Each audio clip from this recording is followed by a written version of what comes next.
ഒരുപാട് എക്സ്പെക്ടേഷൻ ഉണ്ടായില്ല. Second half എത്തിയപ്പോൾ കുറച്ച്, ഫസ്റ്റ് ഹാഫ് കുഴപ്പമില്ല. സെക്കൻഡ് ഹാഫ് കുറച്ച് അവസാനം സ്ക്രിപ്റ്റ് ഭയങ്കര വീക്കായിരുന്നു. ൊക്കെ ഭയങ്കര രസമുണ്ട്. ഭയങ്കര അല്ലു അർജുൻ്റെ ഭയങ്കര ലെജൻഡറി പെർഫോമൻസ് ഒക്കെ ആയിരുന്നു. പക്ഷേ സ്ക്രിപ്റ്റ് വൈസ് ഭയങ്കര ഇതായിട്ട് തോന്നിയില്ല. പുഷ്പ 3 ഉണ്ടെന്നാണ് ഫീൽ ചെയ്തത് ഇറങ്ങിയപ്പോൾ.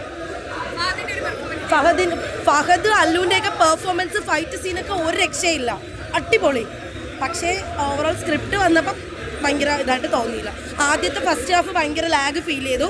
സെക്കൻഡ് ഹാഫ് സ്കോർ ചെയ്ത പോലെ ഫീൽ ചെയ്തു. എന്നാലും എന്തൊക്കെയോ എവിടേക്കോ.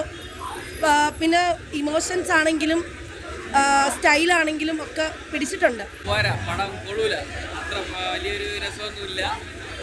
പിന്നെ ഫഹദ് ഫാസിലിൻ്റെ അഭിനയമൊക്കെ നല്ല രസമുണ്ടായിരുന്നു. പിന്നെ പുഷ്പ കുറച്ച് ഓവറായിരുന്നു, കുറച്ചധികം ഓവറായിരുന്നു. മേക്കിംഗ് കുഴപ്പമില്ല, കൊള്ളാം. എന്തായിരുന്നാലും ബെറ്ററാണ്. ഞാൻ എടുത്ത 160 തിയേറ്ററിനുള്ള മുതലായിട്ടുണ്ട്. ഫിലിമിൽ ഡയറക്ടറാവട്ടെ സ്ക്രിപ്റ്റ് ആവട്ടെ എല്ലാം ബെറ്റർ ക്വാളിറ്റി. വിശ്വസിച്ച് കാണാം. അടിപൊളി. ഫഹദ് സ്കോർ ചെയ്യുമ്പോൾ അപ്പുറത്തെ അല്ലു അർജുൻ സ്കോർ ചെയ്യാണ്. ഒന്നിനും വിട്ടുവീഴ്ചയില്ല. മൂന്നാം ഭാഗം ഉണ്ട്, അതും പൊളിയായിരിക്കും മിക്കാതെ.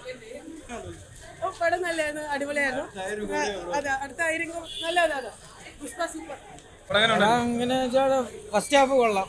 ഫസ്റ്റ് ഹാഫ് വലിയ കുഴപ്പമില്ലാതെ പോകും. സെക്കൻഡ് ഹാഫ് നമ്മൾ കയറുമെന്ന് വിചാരിക്കും, പക്ഷെ കയറില്ല. ഫഹദിന് വലിയ റോളൊന്നും ഇല്ല കേട്ടോ. ആദ്യം എന്താ വെച്ചാൽ ഒരു തമാശ രീതിയിൽ ഒരു റോള് കൊടുത്തിട്ടുള്ളത് പോലെ തോന്നി. അത് സെക്കൻഡ് ഹാഫിലൊന്നും വലുതായിട്ടില്ല പുള്ളി. കുറച്ച് നേരം വന്നിട്ട് പിന്നെ സെക്കൻഡ് ഹാഫ് കഥയെ മാറുകയാണ്, വേറെ കഥയാണ്.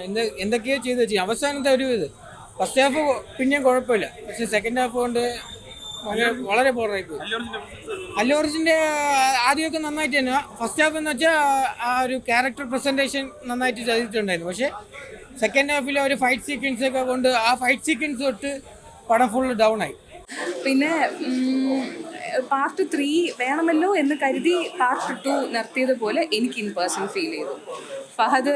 ഫഹദിന് അങ്ങനെ ഒരു സ്ക്രീൻ സ്പേസ് ഉള്ളതായിട്ട് തോന്നിയില്ല. മൈറ്റ് ബി പാർട്ട് 3 വരുമായിരിക്കും. ഞാനും എക്സ്പെക്ട് ചെയ്തിരുന്നത് ഫഹദിൻ്റെ അല്ലു അർജുൻ്റെ ഒരു ഫൈറ്റ് ഉണ്ടല്ലോ, അതിലാണല്ലോ കൊണ്ട് നിർത്തിയിരിക്കുന്നത്. അവിടെ നിന്നായിരിക്കും കഥ പോകുന്നത്. ഇത് എൻ്റർലി ഡിഫറെൻ്റ് ഒരു ട്രാക്കിലൂടെയാണ് പോകുന്നത്. Might be part 3 they will compensate. Might be first part national award കിട്ടിയില്ലേ, ഇപ്പോൾ സെക്കൻഡ് പാർട്ട് നാഷണൽ അവാർഡ്. അത് പ്രതീക്ഷിക്കണ്ട. അത്രയും ഒന്നുമില്ല. നല്ല ലാഗ് ഉണ്ട് കേട്ടോ, നല്ല ലാഗ് ഉണ്ട്. 4 മണിക്ക് വന്നുകൊണ്ടാണോന്ന് അറിയില്ല, എനിക്ക് ചെറുതായിട്ട് നല്ല ഉറക്കം വരുന്നുണ്ടായിരുന്നു. അതെൻ്റെ പ്രശ്നമായിരിക്കും. പക്ഷേ ലാഗ് ഉണ്ട്. ഡബ്ബിങ് കുഴപ്പമില്ല. ഞാൻ തമിഴാണ് കണ്ടത്. തമിഴിന് ഡബ്ബിങ് പ്രശ്നമില്ല. പാട്ടൊക്കെ കൊലപാതകമായിരുന്നു, പക്ഷെ ഡബ്ബിങ് നൈസായിരുന്നു. തമിഴ് നല്ലതായിരുന്നു, മലയാളം എനിക്കറിയില്ല. നമ്മൾ ചില സിനിമകൾ, മാസ് സിനിമകൾ നമ്മൾ എക്സ്പെക്ട് ചെയ്തത് ചടപടപടപടയെന്നുള്ളൊരു പോക്കായിരിക്കും എക്സ്പെക്ട് ചെയ്തത്. പക്ഷേ ഫസ്റ്റ് ഹാഫ് ചെറിയൊരു സ്ലോ പേസിലാണ് പോകുന്നത്. പക്ഷേ ഇടയ്ക്കിടയ്ക്ക് ആ ഒരു മാസ് എലമെന്റ്സ് എല്ലാം ഇട്ടാണ് പോകുന്നത്. സെക്കൻഡ് ഹാഫിലേക്ക് വന്നിട്ട് വീണ്ടും ആ ഒരു മാസ് എലമെന്റ് കാണിച്ചിട്ടുണ്ട്. പക്ഷെ ഒരു പോയിന്റ് എത്തിയപ്പോഴത്തേക്കും അല്ലു അർജുൻ കാണിക്കേണ്ട മാസിന്റെ എല്ലാത്തിനും ഒരു മാക്സിമം അങ്ങ് ആയിക്കഴിഞ്ഞു. പിന്നെ ഒരു ചെറിയൊരു ട്രാക്ക് മാറ്റം വന്നിട്ടുണ്ട്. പിന്നെ ഒരു ആന്ധ്രാപ്രദേശിൽ നടന്ന ഒരു സംഭവത്തിന്റെ ഒരു, ഞാനത് കൂടുതൽ പറഞ്ഞു കഴിഞ്ഞാൽ എല്ലാവർക്കും പെട്ടെന്ന് മനസ്സിലാവും. അത് ഞാൻ കൂടുതൽ പറഞ്ഞു കഴിഞ്ഞാൽ ആ ഒരു ഇല്ല കങ്കു ലെവലൊന്നും ആയിട്ടില്ല.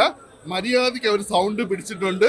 DSP തന്നെയാണ് ഈ സിനിമയുടെ മ്യൂസിക് ഡിപ്പാർട്ട്മെന്റ് കൈകാര്യം ചെയ്തിരിക്കുന്നത്. എനിക്ക് ആവറേജ് ആയിട്ട് തോന്നിയുള്ളൂ. പുഷ്പ ഫയറും അല്ല ഫ്ലവറും അല്ല, എനിക്കൊരു ലോലനെ പോലെ തോന്നി. എങ്ങനെ ഫൈറ്റ് ചെയ്യാൻ പറ്റും? ഞാൻ പറഞ്ഞ ഇതിലും വേണം പുഷ്പ തമ്പാനെ ഓർമ്മിച്ചാൽ. അപ്പൊ നൈസായിട്ട് നല്ല രസം. അപ്പൊ ഞാൻ പോയി തമ്പാനെ ടിക്കറ്റാ അളിയനെ നമ്മളെ കെട്ടിക്കൊണ്ട് വരും. ലാസ്റ്റ് ക്ലൈമാക്സ് ഭയങ്കരമായിട്ട് ക്ലൈമാക്സ് ആണ്. എന്താ ഉള്ള കാര്യം പറയണേ, ലാസ്റ്റ് ക്ലൈമാക്സ് ഭയങ്കരമായിട്ട് അല്ലു അർജുനൊക്കെ കരഞ്ഞ് തകർക്കണം. നടി രശ്മികൊക്കെ ഭയങ്കരമായിട്ട് കരഞ്ഞ് തകർക്കണം. ഈ സിനിമയിൽ കഥയിൽ പറ്റിപ്പോയി എന്ന് പറഞ്ഞാൽ ഫസ്റ്റ് ആദ്യത്തെ പാവത്തിന് നീ സിനിമ കണ്ടടാ നീ സിനിമ കണ്ടടാ ഇല്ലല്ലേ ഞങ്ങളൊന്ന് പറഞ്ഞോട്ട് ഒരു സെക്കൻഡ്.